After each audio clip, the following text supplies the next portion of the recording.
Halo, selamat pagi untuk anak didik kami. Kembali kita berjumpa tentunya dalam pelajaran pendidikan Pancasila dan kewarganegaraan. Bapak harap anak didik kami semua tentunya dalam keadaan sehat. Oke, hari ini kita masuk materi bab 2. Itu materi baru tentang ketentuan Undang-Undang Dasar Negara Republik Indonesia tahun 1945 dalam kehidupan berbangsa dan bernegara. Oke, anak didik kami pastinya sudah paham atau sudah tahu bahwa Undang-Undang Dasar Negara Republik Indonesia tahun 1945 dijadikan sebagai hukum tertulis atau sebagai konstitusi kita, hukum tertinggi.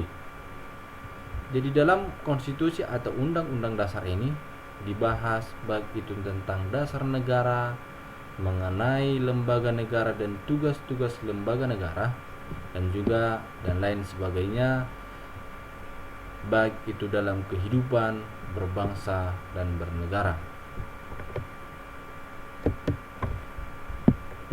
Oke, dalam materi ini poin-poin yang harus kita bahas yaitu yang pertama wilayah negara kesatuan Republik Indonesia, yang kedua kedudukan warga negara dan penduduk Indonesia, yang ketiga kemerdekaan beragama dan berkepercayaan, yang keempat sistem pertahanan dan keamanan negara Republik Indonesia.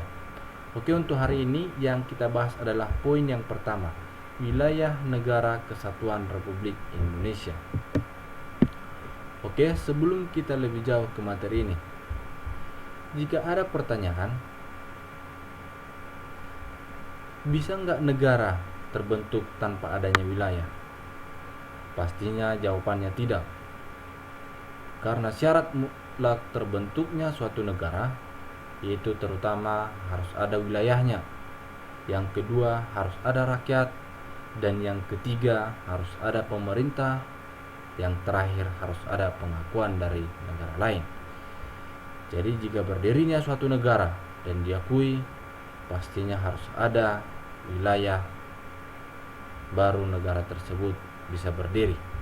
Oke, dalam negara Indonesia, tentang wilayah negara kesatuan Republik Indonesia diatur dalam pasal 25A Undang-Undang Dasar 1945, yang dimana negara kesatuan Republik Indonesia adalah sebuah negara kepulauan atau sering disebut dengan negara kepulauan maritim yang berciri Nusantara dengan wilayah dan batas-batas dan hak-haknya ditetapkan dengan undang-undang.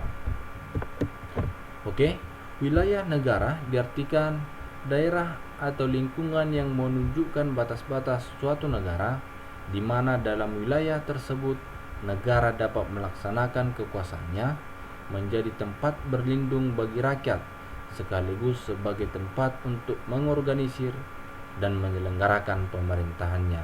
Oke, yang pasti wilayah negara ini tempat untuk berlindungnya bagi rakyat sekaligus dalam tempat penyelenggaraan pemerintahan suatu wilayah negara tersebut. Oke, anak didik kami boleh melihat gambar berikut ini. Ini tentang luas wilayah, luas daratan negara Indonesia. Oke, sekarang kita lanjut. Batas wilayah negara Indonesia. Wilayah negara Indonesia ini ada 3, yaitu wilayah daratan, wilayah lautan, dan wilayah udara. Oke, yang pertama yang kita bahas adalah wilayah daratan. Wilayah daratan adalah wilayah tanah luas yang dijadikan sebagai tempat pemukiman dari warga negara atau penduduk negara yang bersangkutan. Oke, sekarang kita masuk ke wilayah lautan. Perairan laut Indonesia berdasarkan Konvensi Hukum Laut Internasional dibagi menjadi 3 bagian. Yang pertama, zona laut teritorial, zona landas kontinen, dan zona ekonomi eksklusif. Sekarang kita bahas zona laut teritorial. Oke, anak didik kami boleh melihat gambar ini. Ini tentang zona teritorial, zona ekonomi eksklusif, dan kontinen. Oke, sekarang kita masuk ke penjelasan. Zona laut teritorial. Laut teritorial disebut juga laut wilayah. Laut teritorial merupakan wilayah laut milik negara Indonesia.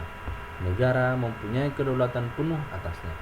Artinya, negara-negara lain tidak diperbolehkan memasuki wilayah teritorial tanpa izin negara Indonesia dan hak penuh untuk memanfaatkan air, kekayaan laut, dasar laut, dan udara di sekitarnya termasuk kekayaan alam di dalamnya. Oke, yang kedua kita masuk zona landas kontinen. Landas kontinen adalah dasar laut yang secara geologis dan morfologi merupakan lanjutan dari sebuah kontinen atau benua. Oke, sekarang kita lanjut ke zona ekonomi eksklusif. Zona ekonomi eksklusif merupakan daerah-daerah yang berbatasan dengan laut bebas seperti sebelah selatan Pulau Jawa dan sebelah barat Pulau Sumatera yang berbatasan langsung dengan Samudra Hindia atau Maluku Utara yang berbatasan dengan Samudra Pasifik. Oke, boleh anak didik kami lihat ini. Zona ekonomi eksklusif diukur sejauh 200 mil laut dari garis pantai yang paling menjolok ke laut. Pada zona ekonomi eksklusif, negara-negara pantai mempunyai hak dan yurisdiksi. Oke, sekarang kita masuk wilayah udara. Wilayah udara meliputi daerah yang berada di atas wilayah negara, baik itu di atas wilayah darat dan wilayah laut teritorial suatu negara. Oke, boleh anak didik kami melihat gambar di bawah ini. Oke, sekarang kita masuk batas wilayah negara Indonesia. Tentunya kalau kita menarik garis vertikal dan horizontal itu di utara, selatan, timur, dan barat. Sekarang kita masuk di bagian utara. Bagian utara berarti ada Kepulauan Kalimantan. Di Pulau Kalimantan berbatasan langsung dengan Malaysia. Dan berarti Malaysia ini berbatasan dengan batas wilayah darat Indonesia. Kalau batas lautnya mencakup 5 negara, yaitu Malaysia, Singapura, Thailand, Vietnam, dan Filipina. Jadi kalau batas lautnya itu ada 5 negara. Tetapi untuk wilayah daratnya itu berbatasan dengan Malaysia. Sekarang kita masuk bagian timur. Di bagian timur Indonesia ada Pulau Papua. Di wilayah timur ini, Papua berbatasan langsung dengan daratan Papua Nugini yang dulunya ini masuk sebagai wilayah negara Indonesia dan sekarang membentuk atau berdiri sendiri menjadi suatu negara. Ini adalah perbatasan bagian timur antara Papua dengan Papua Nugini di bagian timur. Sekarang kita bagian selatan. Untuk batas darat Indonesia, Indonesia berbatasan langsung dengan Timor Leste. Untuk batas lautnya ada perairan Australia dan Samudra Hindia. Oke, untuk bagian barat, Indonesia berbatasan langsung dengan Samudra Hindia dan perairan Nigeria. Secara geografis, daratan Indonesia terpisah jauh dengan daratan India, tapi keduanya memiliki batas wilayah pulau di mana ada titik tertentu di sekitar Samudra Hindia dan Laut Andaman. Pulau tersebut ialah Pulau Ronde di Aceh dan Pulau Nicobar di India. Jadi ini adalah perbatasan Laut Indonesia, itu di Aceh dan juga itu yang terdapat Pulau Ronde, dan perbatasan untuk India itu adalah ada pulau yang namanya Pulau Nicobar. Oke, ini perbatasan Indonesia dengan Malaysia. Oke, untuk lebih jelasnya anak didik kami boleh membaca atau memperoleh dari media-media lain tentang materi kita ini. Oke, sampai di sini untuk materi kita hari ini.